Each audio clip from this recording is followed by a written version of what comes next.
Hello gamers, this is Sai and welcome back to Which Way Games. Another fighting tournament is happening and martial artists from all over the world have come to compete once again. But what is the ultimate thing they really want? I'd like some pound cake! And with that being said, let's get on with the video.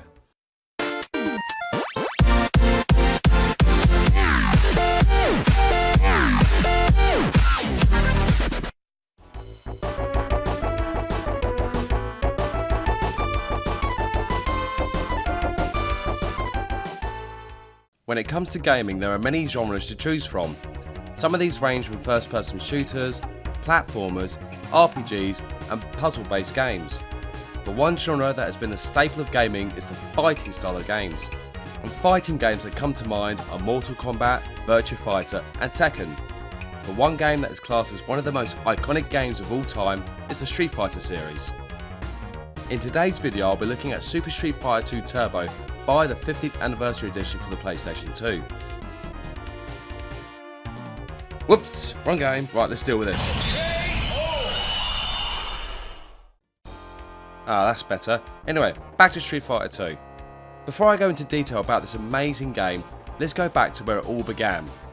The Street Fighter series was co-created by Takashi Nishima and Hiroshi Matsumoto. Being developed as well as published by Capcom, they are known for some amazing games such as Dino Crisis, Okami, and that infamous blue bomber we know as Mega Man. Going back to 1987, the original Street Fighter hit arcades, which was Capcom's first competitive fighting game. In this game, gamers would control a young Japanese martial artist called Ryu, as well as his former training partner and rival, Ken Masters. Ryu would face up against many opponents and eventually he would go head to head against the final boss called Sagat, defeating him, winning the tournament. The original Street Fighter was well received, however response from gamers was lackluster at best despite Capcom's hard work. But it did lay the foundations for some of the conventions that would become standard in later games in the series, but I'll come back to this later. A port of the original Street Fighter was released for the TurboGrafx in 1988, but strangely was called Fighting Street. Maybe this was because the port was published by NEC Avenue and Hudson Soft, or maybe due to the poor reception from arcade gamers. Either way, Capcom decided for the next game they would try something different, but still within the fighting genre. What gamers got was Final Fight, and this side-scrolling beat-em-up was massively popular with gamers. The Final Fight series would eventually have its own set of sequels, but mainly for home console gaming. With the success of Final Fight, gamers wanted more, and a follow-up was to be expected from Capcom. However, producer Yoshoki Okamoto wanted to create a sequel to the original Street Fighter. Capcom thought this might be risky, but wanted to revive the original game, so they accepted his offer.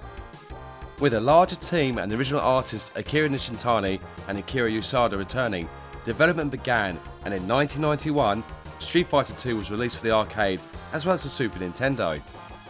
Clearly this risk paid off, and Street Fighter 2 was a commercial and financial success, going on to become one of the best fighting games of all time. Not only did Street Fighter 2 have addictive gameplay, but it also had one of the most memorable soundtracks ever. Composers Yoko Shimomura and Isao Aobi came up with some great melodies that not only define the Street Fighter series, but are also used for many victory memes. In fact, you could use Guile's theme with anything.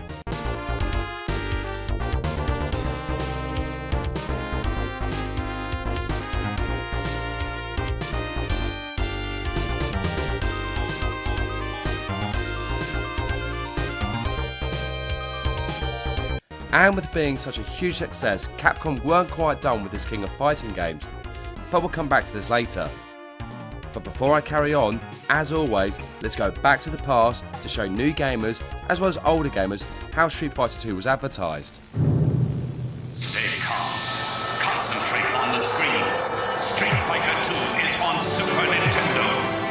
From the arcades, the ultimate combat game. Each fighter has a different technique, an acrobatic move, a hidden punch.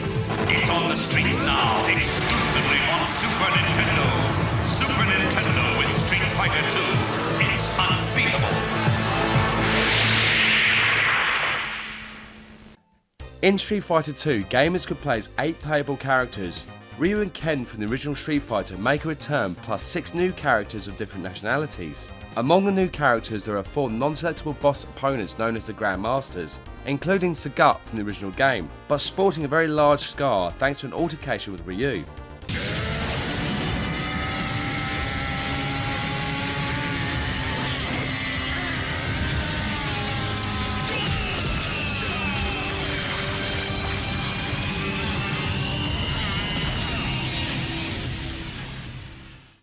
Now, fans of Street Fighter 2 will know the name change for the other three Grandmasters. In Japan, Balrog the American boxer was called M.Bison, Vega the Spanish bullfighter was called Balrog, and M.Bison was known as Vega.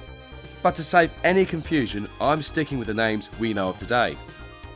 The gameplay of Street Fighter 2 sees gamers battle against opponents in a one-on-one fight in a series of rounds, following a best 2 out of 3 concept.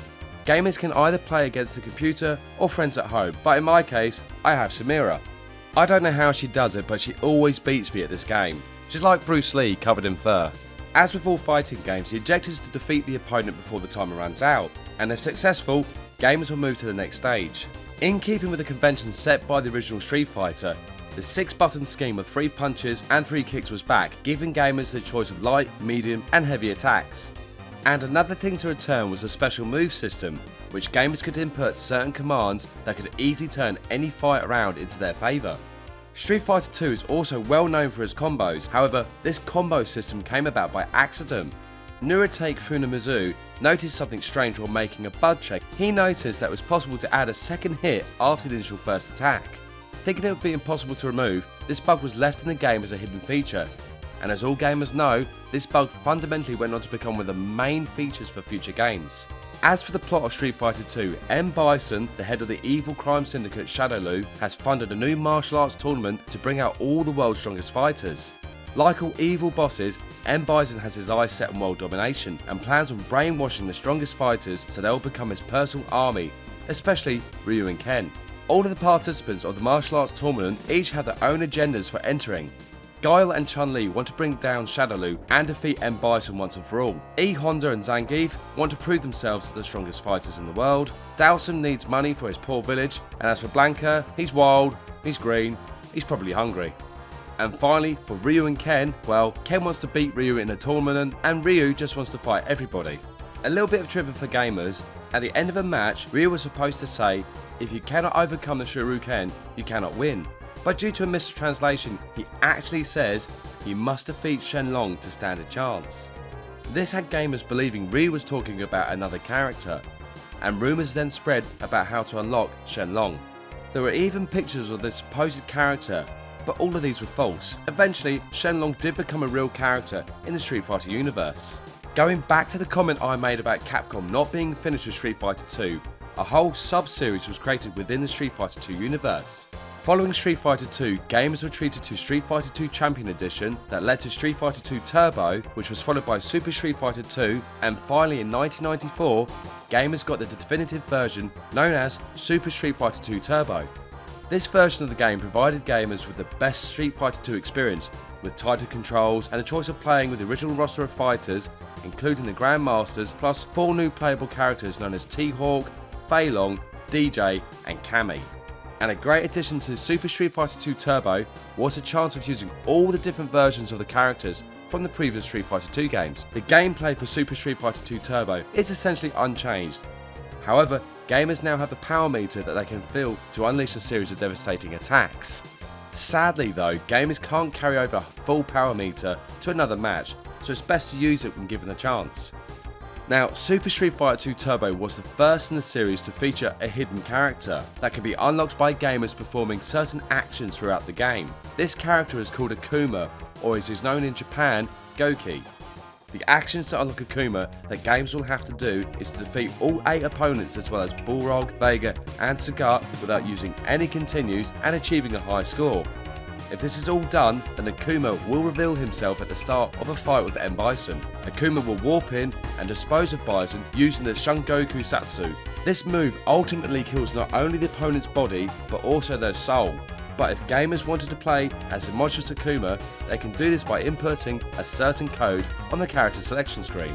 To play as Akuma, gamers must highlight Ryu for 3 seconds, then T-Hawk for 3 seconds, then Guile, followed by Cammy, and then finally back to Ryu for another 3 seconds before hitting start and all 3 punch buttons at once.